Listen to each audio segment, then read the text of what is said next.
মোদির বঙ্গ সফরে এমনিতেই রাজনৈতিক হাওয়া যথেষ্ট উষ্ণ। তার উপর সন্দেশখালী সহ দুর্নীতি ইস্যুতে মোদি তোপ দাগতেই স্বাভাবিকভাবেই গুঞ্জন চরমে। এদিকে ঠিক এমনই আবহে এদিন সন্ধ্যায় প্রধানমন্ত্রীর সঙ্গে সাক্ষাৎ সারলেন মুখ্যমন্ত্রী মমতা বন্দ্যোপাধ্যায়। ইতিমধ্যেই সেই বহু প্রতীক্ষিত সাক্ষাৎ শেষ। কি কথা হলো? প্রশ্ন যখন আকাশে বাতাসে, রাজভবন থেকে বাইরে বেরিয়ে খোশ মেজাজে তখন মমতা বললেন, রাজ্যের কথা বললাম, গল্প করলাম, যা বলার রাজ্যের মিটিংয়ে বলবো।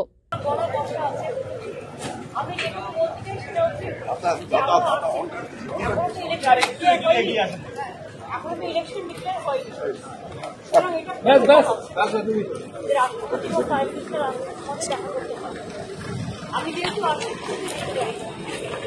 এখানে টাইম পেয়েছি, এখানে দেখা করে গেলাম, রাজ্যের কথাগুলো বলে গেলাম, আর কিছুক্ষণ গল্প করলাম। এইটা মানে আমার সাথে রাজনীতির কথা কম হয়, গল্প করতে।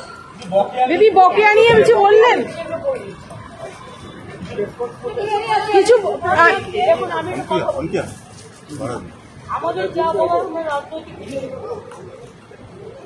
এটা হচ্ছে জাস্ট মাই পার্টি এবং প্রোটোকল। শেখ এরশাদের রিপোর্ট, ওঙ্কার বাংলা।